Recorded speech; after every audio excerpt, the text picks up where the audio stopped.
Allá por el año 1975, en Veracruz, un día como cualquier otro, un pescador zarpaba para ponerse manos a la obra en su faena. Aquel día, la suerte de Raúl Hurtado cambiaría para siempre. Y es que, para su sorpresa, revisando la pesca de ese día, encontró una pequeña barra metálica.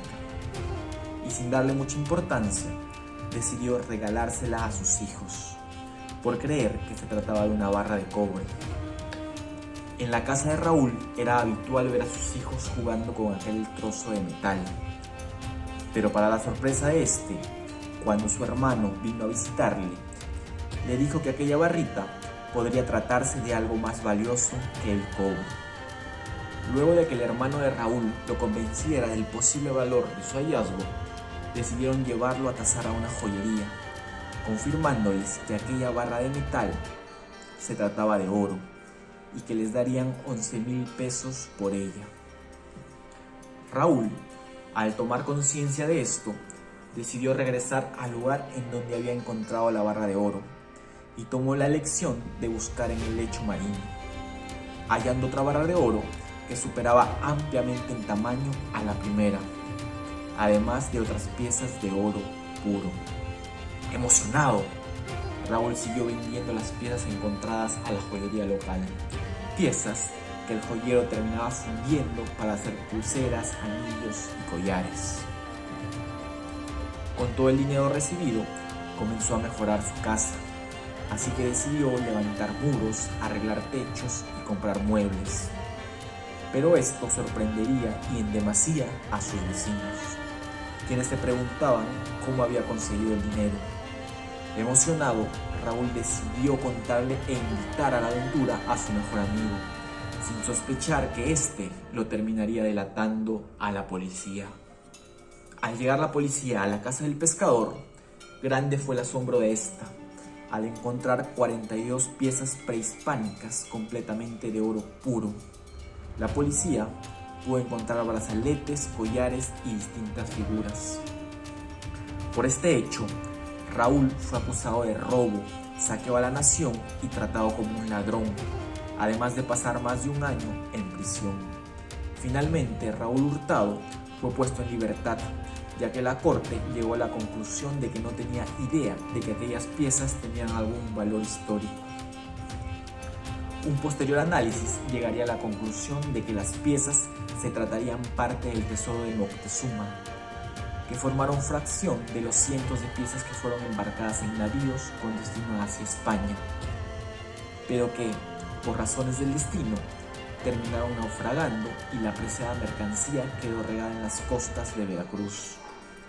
Un tiempo después, Raúl terminaría colaborando con arqueólogos para tratar de recuperar más objetos prehispánicos. Se llevaron a cabo 3 expediciones, en las cuales se recuperaron tiestos de barro, pernos de cobre, pero no se llegó a encontrar ni atisbo de oro. Todo parecía apuntar que el tesoro de Moctezuma volvió a desaparecer nuevamente. Las piezas que fueron confiscadas a Raúl y por las que en su momento se esperaba obtener 100,000 pesos, se han valuado en un valor real de 230 millones de pesos, lo que vendría a ser un aproximado de 13 millones de dólares. Actualmente, las piezas se encuentran custodiadas en el Baluarte de Santiago, Veracruz, en una exposición bajo el nombre de Las Joyas del Pescador. Raúl Hurtado falleció en el 2018, pero en entrevistas anteriores indicó que ese momento es el más amargo y triste recuerdo de mi vida. Mejor nunca hubiera encontrado nada, ya que su situación siguió siendo la misma o peor después de haber encontrado cientos de millones de pesos. Pero ¿cómo comenzó la historia del famoso tesoro de Moctezuma? Pues el 8 de noviembre de 1519 tuvo lugar al fin en la capital azteca el deseado encuentro entre Hernán Cortés y Moctezuma II. Al mando de 518 infantes, 16 jinetes y 3 arcabuceos, el extremeño se había internado hacia el corazón del imperio azteca, sumando para su causa a las tribus vasallas de Moctezuma, y había logrado ser recibido por el dirigente azteca como un emisor de otro emperador, Carlos V de Alemania y I de España. Lejos de la visión grotesca dada por la leyenda negra, lo cierto es que la personalidad de Cortés era embriagadora y se le tenía por un seductor de serpientes. No le resultó complicado ganarse el favor de Moctezuma y obtener permiso para instalarse en el palacio de Axayacatl, perteneciente al padre de Moctezuma. El soberano azteca quedó seducido por la personalidad de Cortés, que entre veladas amenazadas y palabras sedosas iba ganando más terreno y poder en Tenochtitlán.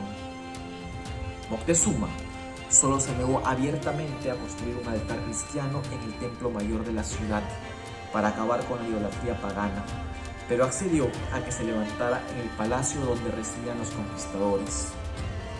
Uno de los soldados, Alonso Yáñez, se encontró con una puerta tapiada cuando estaba construyendo el altar, tras lo cual avisó a sus compañeros y al propio Cortés, quienes no dudaron en romper la pared. No habían recorrido medio mundo para ahora frenarse por una puerta. El conquistador y cronista Bernal Díaz del Castillo relató el suceso. Secretamente se abrió la puerta y cuando fue abierta, Cortés con ciertos capitanes entraron primero adentro y vieron tanto número de joyas de oro y planchas y tejuelos muchos y piedras chalhuites y otras grandes riquezas, y luego lo supimos entre todos los demás capitanes y soldados y lo entramos a ver. El Imperio Azteca era la formación política más poderosa en la historia de América del Norte, que según las estimaciones estaba poblada por 15 millones de almas y controlada desde la ciudad-estado de Tenochtitlán, que floreció en el siglo XIV. Usando la superioridad militar de sus guerreros, los aztecas y sus aliados establecieron un sistema de dominio a través del pago de tributos sobre numerosos pueblos, especialmente en el centro de México, la región de Guerrero y la costa del Golfo de México, así como algunas regiones de Oaxaca.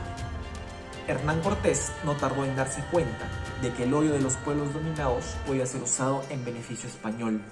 En su camino hacia Tenochtitlán, los conquistadores lograron el apoyo de los nativos totonacas en la ciudad de Zempoala, que de ese modo se liberó de la opresión azteca, y tras imponerse militarmente a otros pueblos nativos, los tlaxcaltecas, los españoles lograron incorporar a sus tropas a miles de guerreros de esta etnia.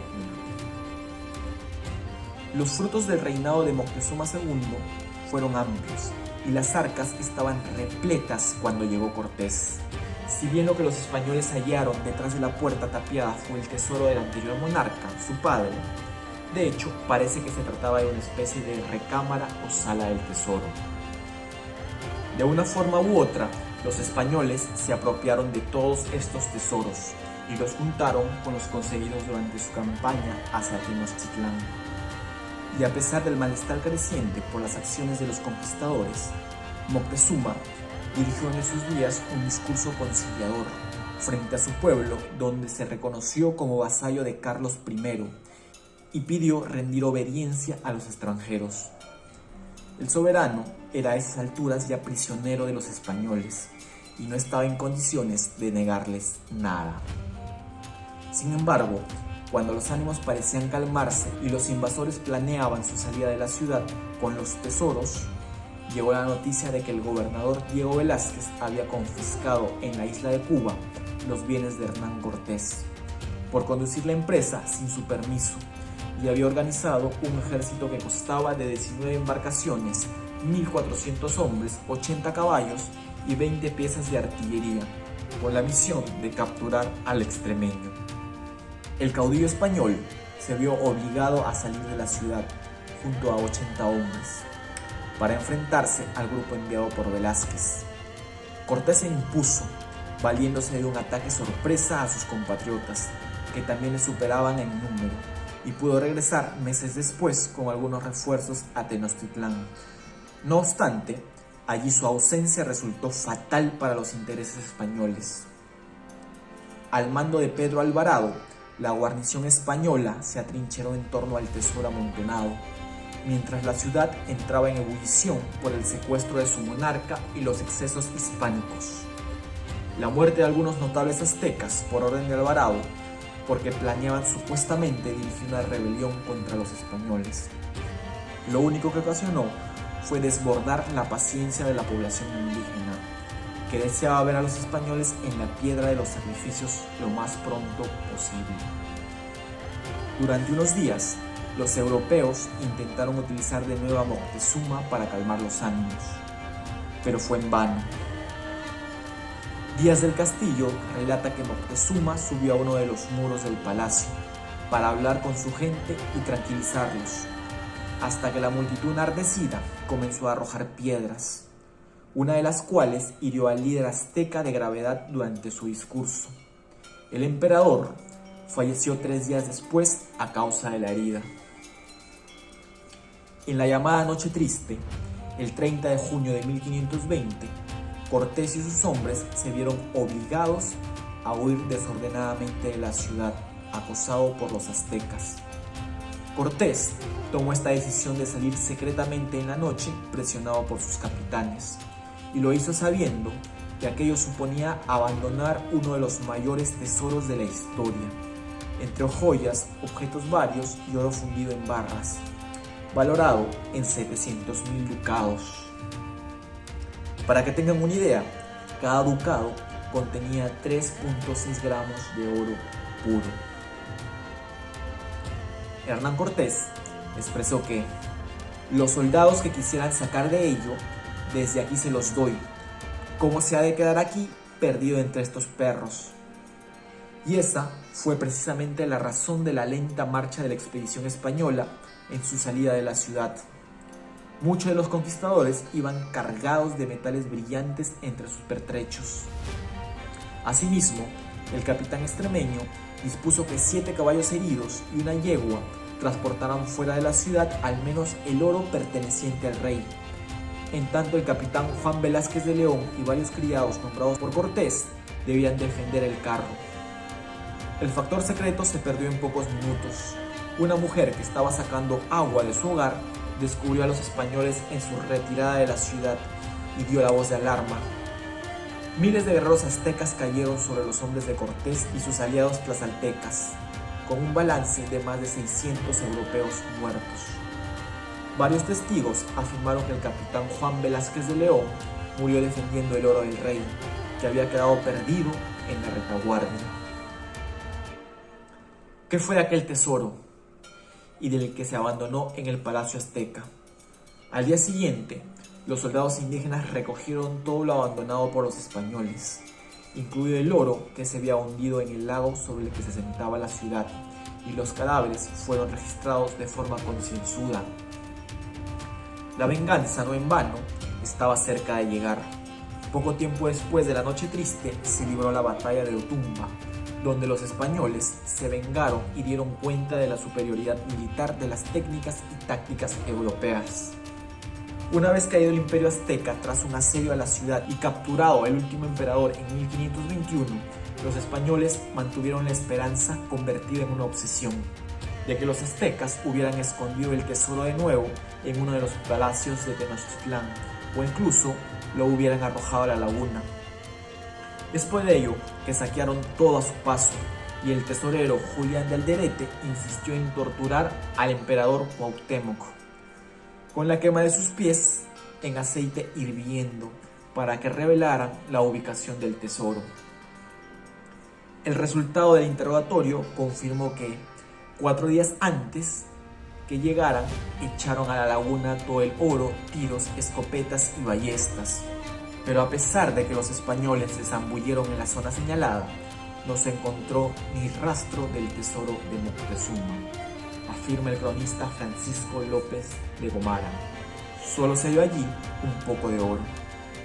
Posteriores torturas dieron con nuevas zonas del rastreo en la laguna, pero el tesoro no pudo volver a ser reunido.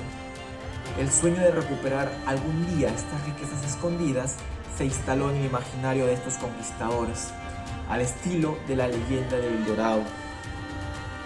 Sin ir más lejos, el hijo de Cortés, Martín, segundo marqués del Valle de Oaxaca, auspició varias expediciones para dar con el tesoro, y ya en el año de 1637 se presentó ante el virrey de Nueva España, Marqués de Cadereyta, el indígena Francisco de Tapi, que decía ser descendiente de aztecas, diciendo saber dónde estaba el fabuloso tesoro de Moctezuma. Este se encontraba, según su testimonio, en la Laguna Grande de San Lázaro, entre el Peñol de los Baños y el del Marqués, en un pozo que acostumbraban bañarse antiguamente.